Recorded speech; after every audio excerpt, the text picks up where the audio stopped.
सूरत नगर पालिका के उधना जोन के 2 आकारणीय क्लार्क 35,000 की रिश्वत लेते पकड़े गए।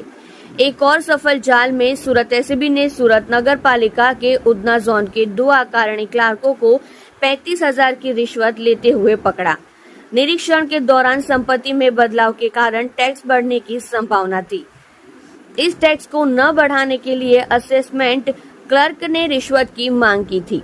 एसीबी ने मंगलवार को भूज थाने विभाग के सहायक निदेशक के बिचौलिए और फिर 2 क्लार्कों को जाल में फंसाकर रिश्वतखोर अधिकारियों को पकड़ने में सफलता हासिल की। भ्रष्टाचार निरोधक ब्यूरो ने कहा कि सूरत नगर निगम में मूल्यांकन विभाग संपत्तियों का मूल्यांकन करता है। एक बार किए गए आंकलन को हर 3 साल में फील्ड में जाकर संशोधित किया जाता है। यदि संपत्ति में कोई सुधार किया गया है तो नगर निगम कार्यालय में निष्पक्ष मूल्यांकन करके उस संपत्ति का कर बढ़ाया या घटाया जा सकता है।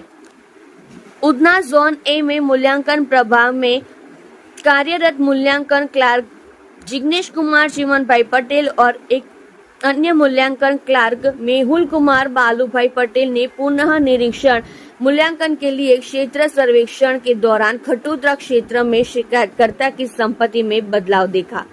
इसलिए यदि परिवर्तन नगर निगम कार्यालय में पंजीकृत किया गया था तो शिकायतकर्ता का संपत्ति कर बढ़ जाएगा। इसलिए अगर यह टैक्स नहीं बढ़ाना है तो 35,000 रुपये देने होंगे, ऐसी मांग की गई। शिकायतकर्ता रिश्वत की यह रकम नहीं देना चाहता था, इसलिए उन्होंने इनकी शिकायत एंटी करप्शन ब्यूरो से की। एसीबी ने जाल बिछाया था। एसीबी के पीआई केजे धड़ुक ने बताया कि दोनों क्लार्क उधना कैनाल रोड पर रोकड़िया हनुमान मंदिर के पीछे खरवर नगर जय बजरंग पान व फूल सेंटर के सामने रिश्वत लेने आए थे। जैसे ही शिकायतकर्ता ने 35,000 रुपये की रिश्वत दी, भेष बदल कर मौजूद हमारे भ्रष्टाचार निरोधक ब्यूरो के अधिकारियों और कर्मचारियों ने उसे रिश्वत की रकम के साथ पकड़ लिया। आप देख रहे हो crime open news, Nathu Singh Shekhawat के साथ। અત્રે ફરિયાદ મળેલી કે ઉધના જાન સુરત મહાનગરપાલિકા વહીવટી ક્લાર્ક તરીકે ફરજ બજાવતા જિગ્નેશ પટેલ તેમજ મેહુલ પટેલ જે બંને ક્લાર્ક તરીકે ફરજ બજાવે છે, વર્ગ 3ના અધિકારી છે બંને। એમાં જિગ્નેશનો પગાર 35,000 છે તથા મેહુલનો પગાર 36,000 રૂપિયા છે।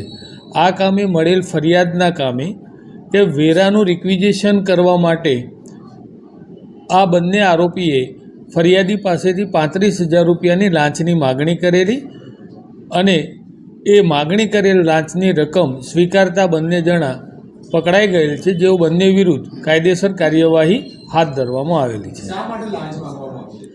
વેરો રિક્વિઝિશન કરવા માટે ફરિયાદીએ પોતાનું મકાન રેન્ટ ઉપર નહીં બતાવવાનું, જે કારણે એમનો જે વેરો છે એનું બિલ ઓછું આવે એ માટે થઈ અને વેરા રિક્વિઝિશન માટે અમણે લાંચની માગણી કરેલી। હા, એ હવે આગળની તપાસમાં એમની બેકગ્રાઉન્ડ ચકાસી અને તમામ મુદ્દે તપાસ હાથ ધરવામાં આવશે। હા, એવું આ બાબત છે। અમે જે બી તપાસમાં જે વિગતો સામે આવશે એ વિગતો ફરીથી તમારી સમક્ષ અમે રજૂ કરશું।